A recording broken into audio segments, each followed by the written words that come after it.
Right, so today we will talk about improper integrals. So in this section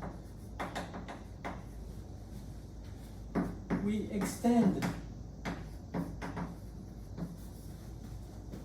the concept of definite integrals.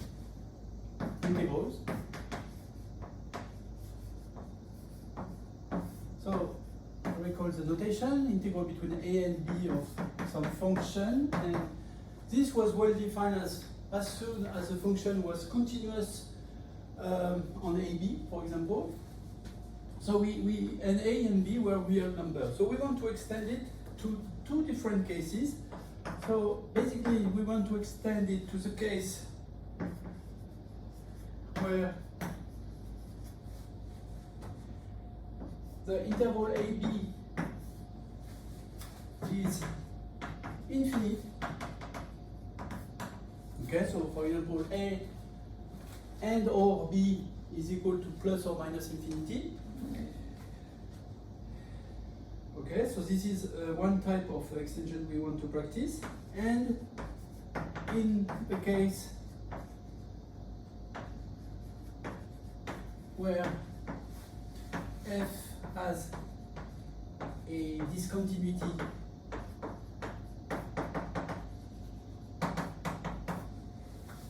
in the interval of integration,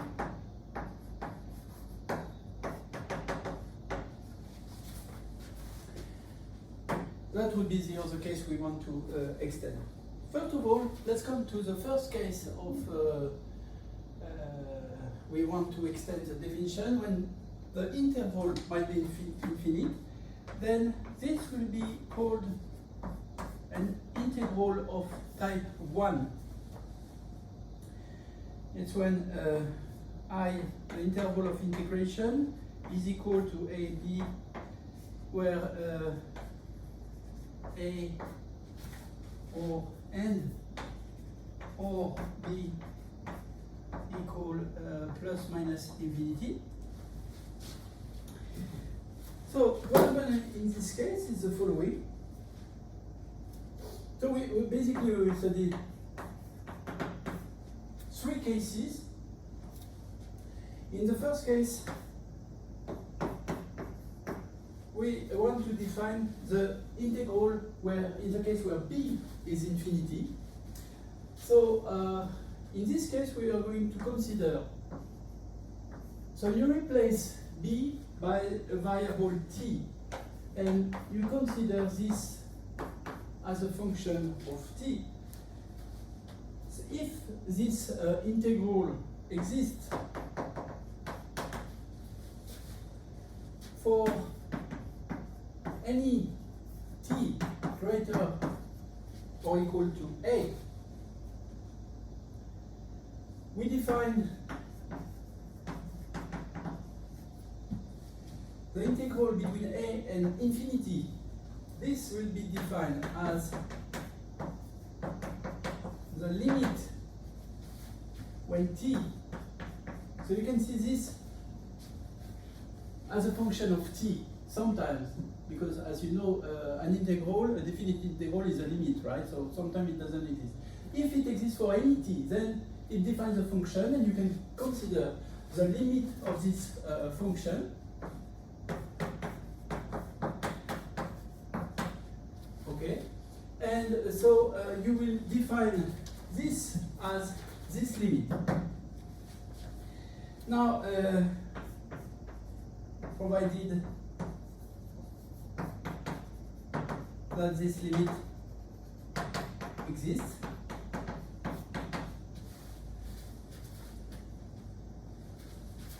okay, this is the case where we consider infinite bound at b.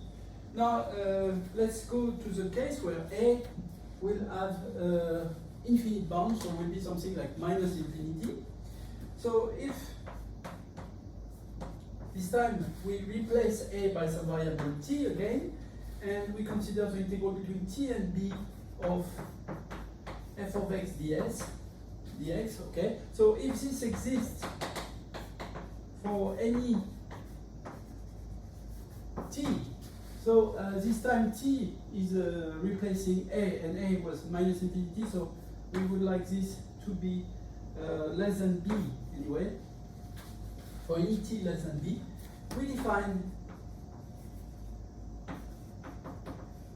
the integral between minus infinity and b f of x dx to be the limit when t goes to minus infinity of this integral between t and b of f of x dx, provided again that this limit exists. Okay, so the bound, infinity bound, can be here or can be minus infinity here, and we have to study, of course, the third case. Okay.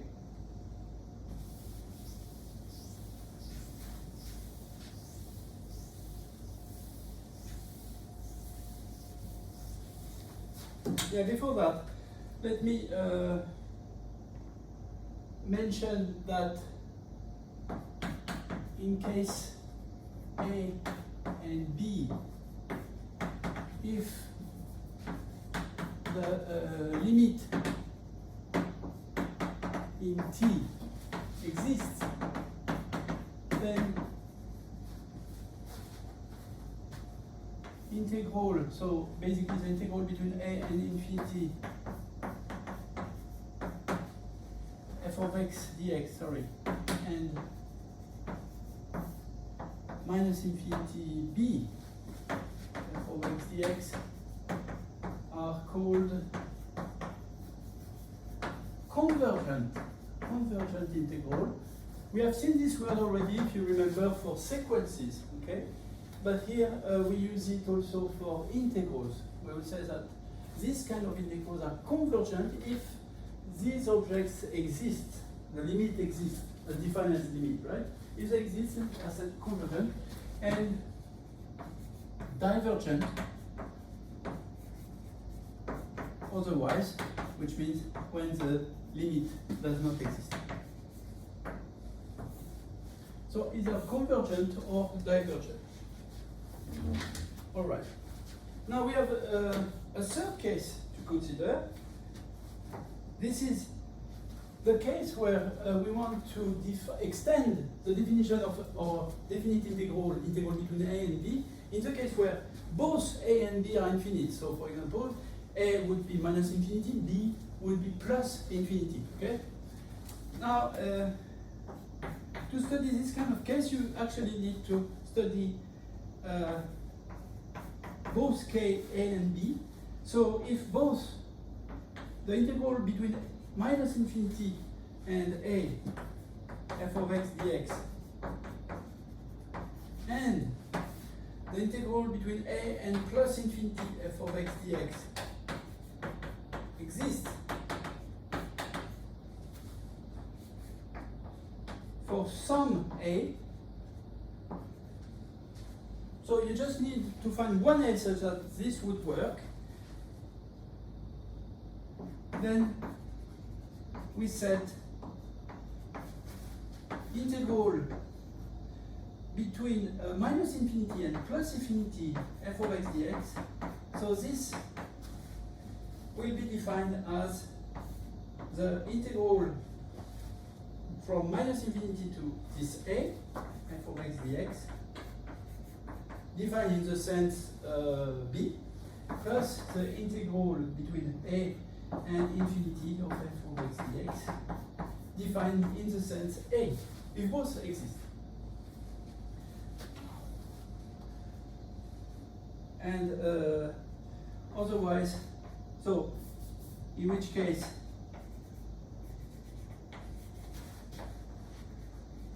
the integral from minus infinity to plus infinity f of x dx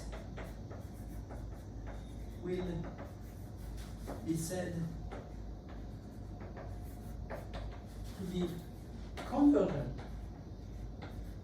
Convergent.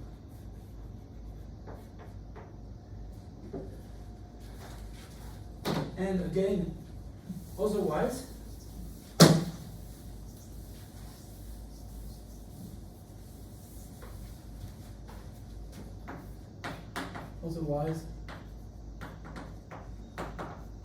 it will be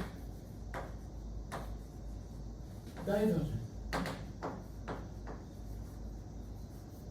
Now here what means the otherwise? So it's the otherwise of the hypothesis that both are defined, which means that in the case where one of the two is not well defined, then the global one will not exist, will be divergent. Remember. Let's see some example.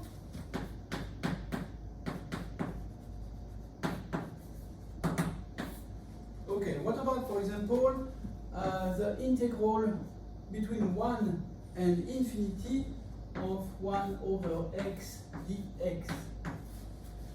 Right.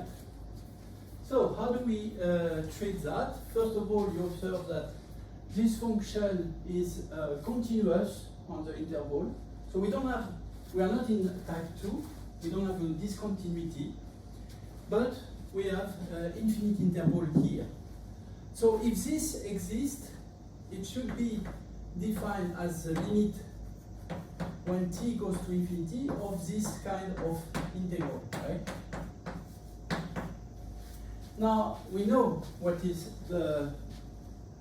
basically this. It will be the antiderivative of 1 over x is logarithm absolute value of x.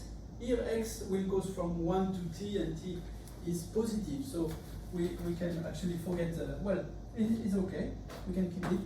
And okay, so this will be between 1 and t, isn't it? Okay, so yeah, here I'm doing like this. Now, how is it working? Then this will be the limit when t goes to infinity of logarithm of t, basically, minus logarithm of 1. So logarithm of 1 is 0.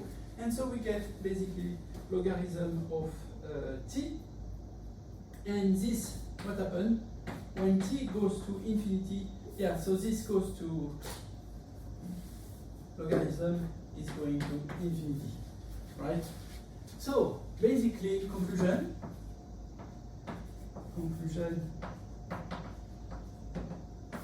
we can say for sure that the integral between 1 and plus infinity of 1 over x dx is divergent. That's all. That's all you can conclude. Now, what happens for different power of x? This is the case 1 over x power 1. What happens if we increase the powers? So,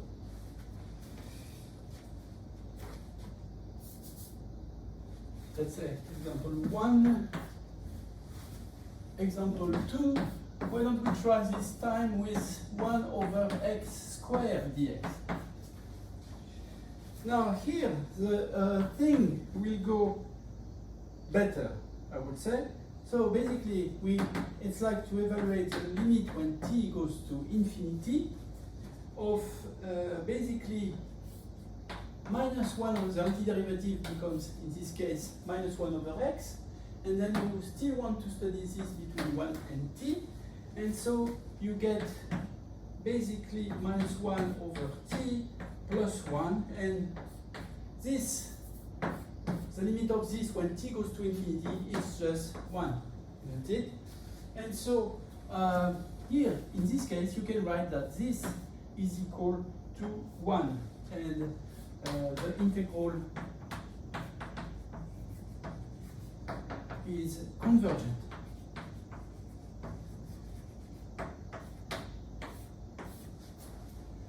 That's right. In fact, more generally,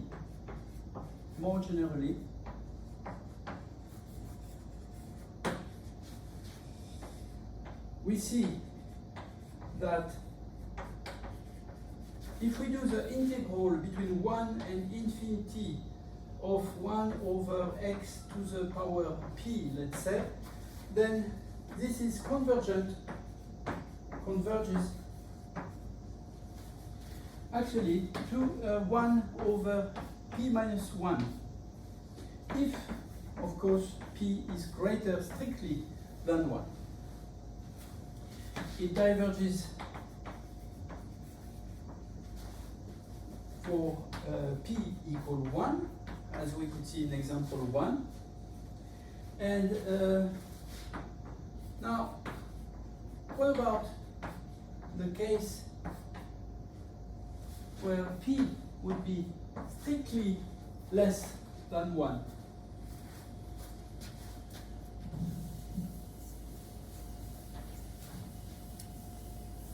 So, if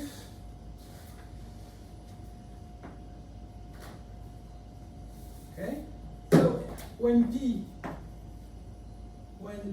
is strictly less than 1, this implies that p minus 1 is strictly less than 0, isn't it? And so, what about the integral between 1 and infinity of 1 over xp dx?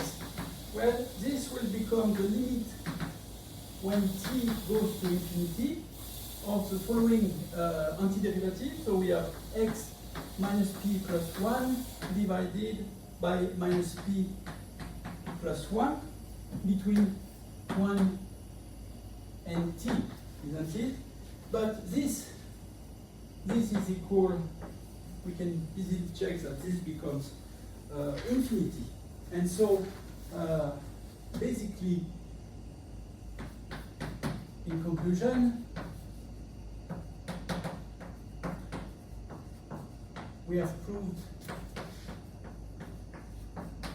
that the integral between 1 and plus infinity of 1 over xp dx is convergent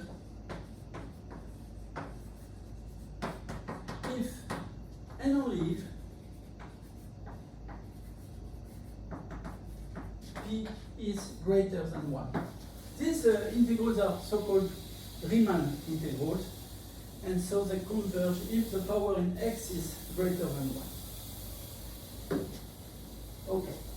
Now, this was, I was talking right now about the integrals of type 1, integrals where a or b are infinite values. Now, in type 2, I'm going to consider the case where f has a discontinuity and basically has a limit equal to infinity at some value which is in the interval of integration. Now,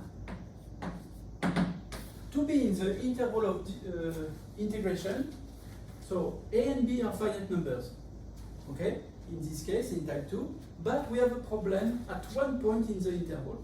So we will basically have three cases to consider. First, we have a discontinuity at b. Second, we have a discontinuity at a. And third case, we will have a discontinuity at some c, which is inside the interval ab. Okay, so the first case I want to consider, then I want to integrate some f, which is a continuous function on, so let's say it will be continuous on A but open at B, and discontinuous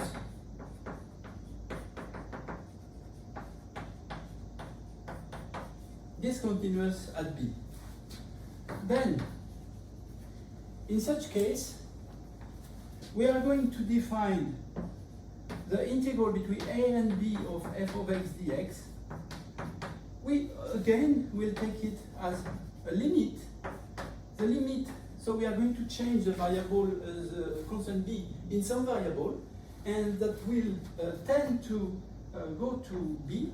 So b minus, because we are approaching coming from A, so we will be less than B, and of the following integral, the definite integral between A and T of f of x dx.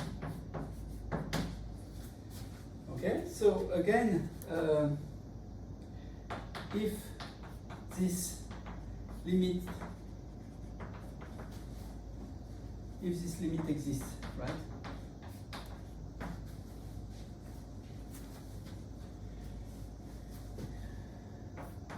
In which case we will say that the integral between a and b of f of x dx is type 2, but is convergent. It's convergent.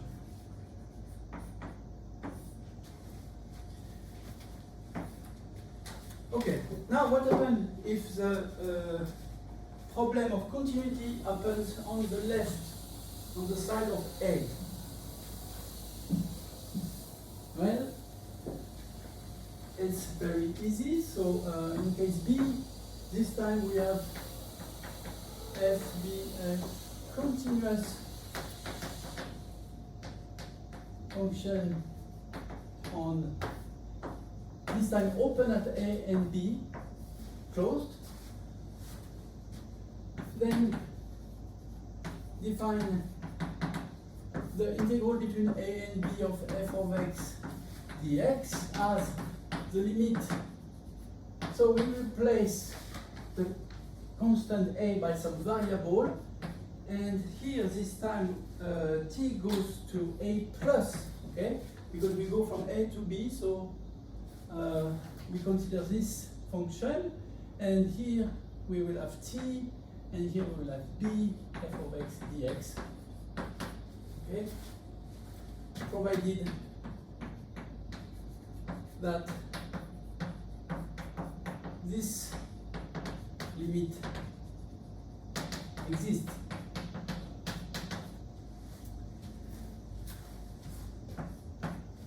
All right. In which case, yeah, so same as before, in which case the integral is said to be convergent.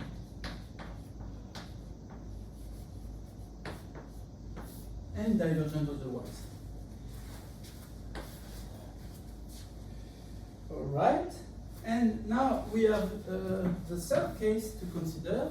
We have a problem in the middle, or somewhere in the interval, but not at the bound of the interval. So basically, we will have a function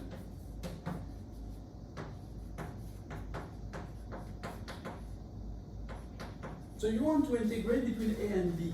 But what you can say is that the function will be continuous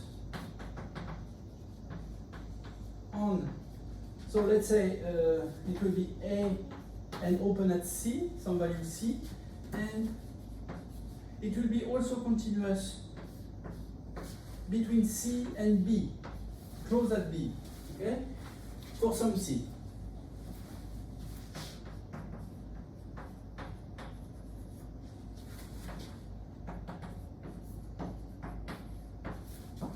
So in this kind of case, how do you do? Well, if both, so in this case you can consider the integral, so it makes sense basically to consider this integral makes sense. So this is the case. This is the case, yeah, this is the case A of type 2, okay? And then you can consider the case C to B, where you have a problem at C.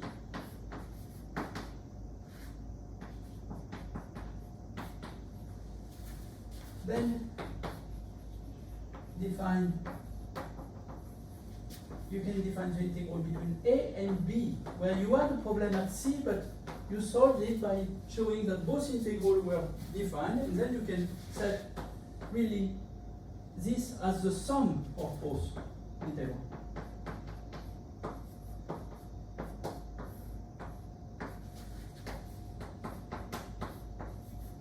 Here we use a natural property of definite integrals, that if you want to calculate the integral between a and b, it's enough to calculate between a and c and b, where c is somebody in between a and b. Okay? So we have seen this property. But to use this property, you need both integrals to be defined. Okay? And otherwise,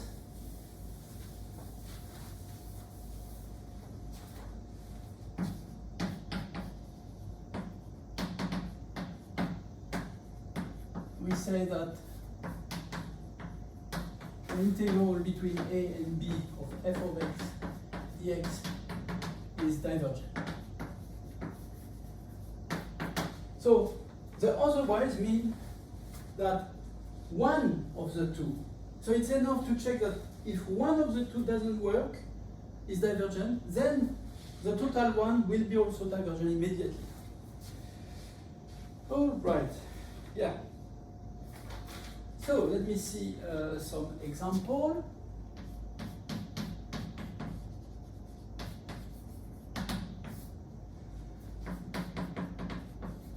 So what about the integral between 2 and 5 of 1 over x minus 2 dx? So you see here, this is not the type 1. It's not type 1 because the bounds are finite. But this is a type, sorry, this is a type 2 because, as you can see, when you evaluate this function at x equal 2, this doesn't go well, isn't it? Because it's 1 over 0, 0 plus, so you get infinity. So it's not continuous at the bound 2. So if you want to make a sense of this, you need to consider the limit when t goes to 2, so plus here, you will consider this, of 1 over square root of x minus 2 dx, and between t and 5, right? So you consider this integral. Now, okay, you want to understand this. So what about this integral? So the integral between t and 5 of 1 over square root of x minus 2 dx, right? So what is that? This will be basically the integral of 2 times square root of x minus 2. Evaluated at between 5 and t. Okay, and you will find something. So here you can use substitution. This is a little fast, but use substitution u equal x minus 2, and then you get 1 over square root of u, and you can calculate this easily. Anyway, okay, you find something like this, and then you find that this should be 2 square root of 5 minus 2, 3, so 2 square root of 3 minus square root of t minus 2, right? T minus 2, so there is a 2 here, right? Yes, there should be a 2, okay. And yeah, so what happens is you want to evaluate this when t goes to 2, so this will become 0. So the limit, yeah, the limit when t goes to 2 plus of this will be actually equal to 2 square root of 3. So this is converging, and it will give you the value. So final answer is 2 times square root of 3. Okay. Now, this seems quite strange definition. Now let's consider the following case. So let's make a remark here. If we forget the discontinuity. What happened?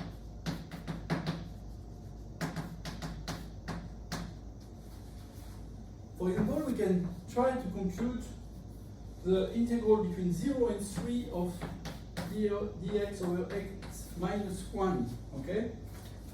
So, this is actually type 2, okay? Because there is a discontinuity at x equal 1. But we could ignore it, ignore this discontinuity, and consider it as a usual definite integral. What would we get in this case? So of course this would be the limit, the natural logarithm of the absolute value of x minus 1, and evaluated between 0 and 3, and we will find ln 2 minus ln 1, which is ln of 2, right? Be careful. So it's a little like the case of hospital rule, where you use a rule without taking care of the problems, right? And we have seen that if you apply sometimes the hospital rule without checking all the hypotheses, then it will be wrong. Here, the result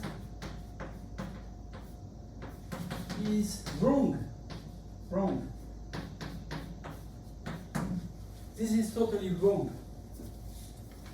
So you need to take care of the hypothesis. Here you need to write this as two integrals, one between 0 and the problem, so 0 and 1, and the other between 1 and 3.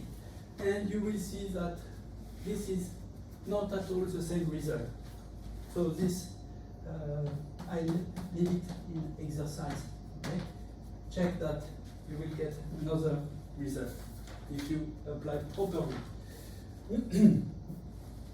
Now, as we have seen, improper integral are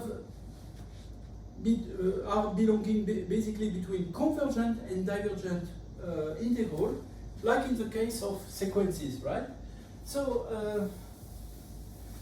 as in the case of sequences, it might be useful to apply some kind of squeeze theorem, where you can squeeze them between convergent or divergent integrals. So basically we have the following theorem for improper integrals. Okay, the theorem goes as follows. Here we consider f and g continuous functions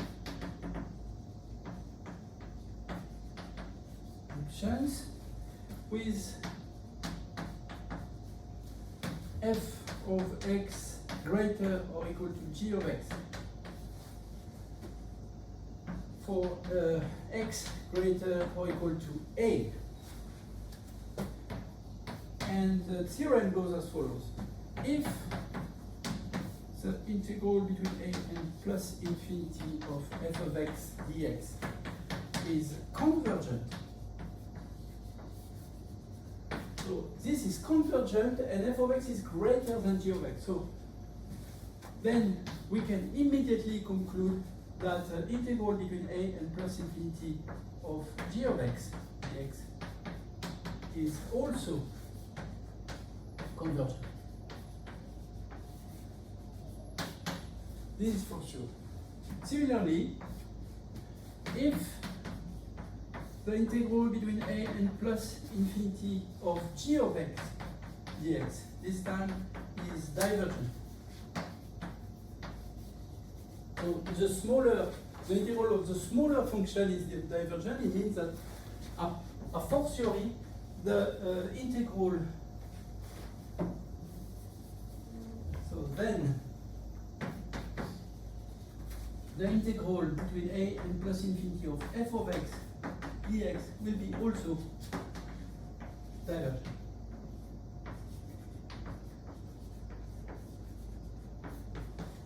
That's right.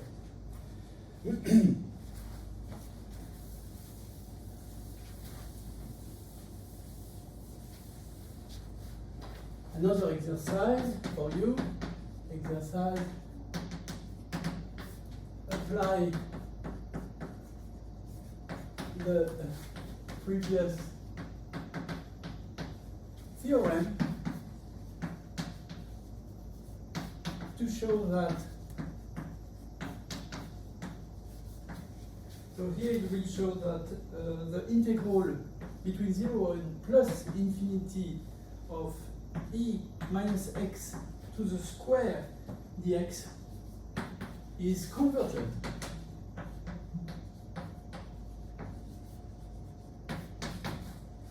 All right. Yeah, so I think I will end this lecture here, and we will do many more exercises about improper integrals. Thank you.